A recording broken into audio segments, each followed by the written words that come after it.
آپ کو معلوم ہے کہ حضرت موسیٰ علیہ السلام کو جب تورات پر طلب کیا گیا تو کوہ طور پر تورات دینے کے لیے، تو پہلے 30 دن کے لیے بلایا تھا، پھر 10 دن کا اور اضافہ کر دیا گیا، 40 دن ہو گئے۔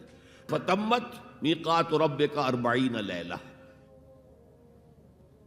اس اثناء میں پیچھے فتنے میں مبتلا ہو گئے بنی اسرائیل۔ سامری اس نے ایک ڈھونگ رچایا اور ایک بچڑا جو ہے وہ سونے چاندی کا بنایا ہوا بچڑا ڈھال کر کھڑا کر دیا۔ اس میں سے کوئی تھوڑی سی آواز بھی نکلتی تھی، کوئی ایسی ہے کہ ہوا گزرتی تھی تو آواز سے آتی تھی۔ کہا یہ ہے تمہارا الہ۔ یہ تو موسیٰ تو بھول گیا کہاں گیا ہے، کوہ طور کے اوپر کس خدا سے ملنے گیا ہے، خدا تو یہ ہے۔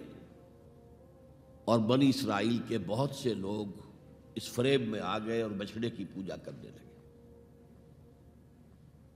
اب جب حضرت موسیٰ آئے، اور آپ کو معلوم ہے حضرت موسیٰ کا مزاج جلالی تھا، وہ پتھر کی تختیاں لے کر آئے تھے کہ جن پر کوہ طور پر اللہ تعالیٰ نے اپنے احکام 10 جو ہیں دی 10 کمانڈمنٹس مشہور، وہ کندہ کر کے آپ کو دیے تھے، وہ ہاتھ میں لے کر آئے۔ یہاں معلوم ہوا یہ صورت پیش آ گئی ہے۔ فَأَلْقَى الْأَلْوَاحَ، تو وہ تختیاں تو آپ نے زمین پہ ڈالی، اور پھر جو احتساب کیا ہے، پہلے تو اپنے بھائی حضرت ہارون کا، ان کی داڑھی کے بال پکڑے، ان کے سر کے بال پکڑے اور کھینچا اپنی طرف۔ اس نے کہا کہ بھائی مجھے ذلیل نہ کرو لوگوں کے سامنے، میں نے انہیں روکا لیکن یہ تو مجھے قتل کرنے پر تل گئے تھے، اور مجھے اندیشہ یہ ہوا کہ کہیں آپ واپس آ کر یہ نہ کہیں ان فرقت بین بنی اسرائیل، کہ تم نے تو بنی اسرائیل کے درمیان تفرقہ پیدا کر دیا۔ تو میں نے کہا آپ ہی واپس آ کر نپٹے۔ اب پہلی بات نوٹ کیجئے، تاریخ انسانی کا یہ عظیم واقعہ ہے، کئی ہزار یہودی اپنے اپنے قبیلے کے لوگوں کے ہاتھوں ذبح کیے گئے اس پر۔ اللہ تعالیٰ نے حکم دیا اور حضرت موسیٰ نے وہ حکم دیا، اللہ کا حکم موسیٰ نے پہنچایا کہ 12 قبیلے ہیں نا، ہر قبیلے کے جن لوگوں نے یہ حرکت کی ہے ان کو اسی قبیلے کے لوگ اپنے ہاتھ سے ذبح کریں۔ اب یہ بہت بڑی توبہ تھی، بہت بڑی توبہ تھی، بہت بڑی توبہ تھی، اپنے قبیلے کے لوگوں کو قتل کر دینا۔ پھر وہ 70 نمائندے لے کر تمام جو بڑے لوگ تھے کوہ طور پر حاضر ہوئے، اجتماعی طور پر اللہ سے عفو درگزر کی درخواست بھی کرنے کی۔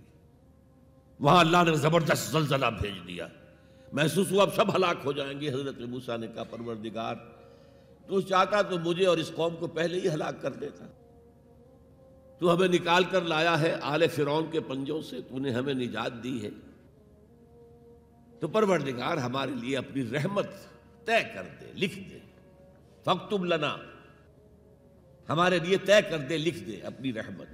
اس پر فرمایا اللہ نے دیکھو موسیٰ، میری ایک رحمت تو عام ہے، وسعت کل شیء، رحمتی وسعت کل شیء، ہر شے کے ساتھ ہے،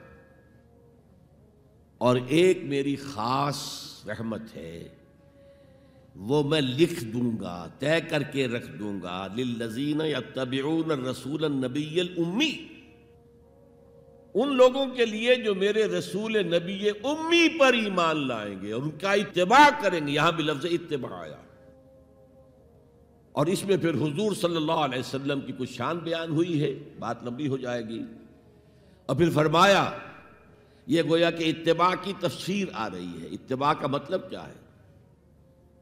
فالذین آمنوا بہ وعزروہ ونصروہ واتبعوا النور الذی انزل معہ اولئک ھم المفلحون، تو جو لوگ ان پر ایمان لائیں گے اور جو ان کی تعظیم کریں گے اور جو ان کی نصرت کریں گے، مدد کریں گے، اور جو اس نور کی پیروی کریں گے جو ان کے ساتھ نازل کیا جائے گا، تو وہی ہوں گے مفلحون، وہ ہوں گے کامیاب ہونے والے، فلاح یافتہ لوگ وہ ہوں گے جو یہ 4 رشتے ہمارے اس رسول نبی امی کے ساتھ پختگی کے ساتھ قائم کر لیں۔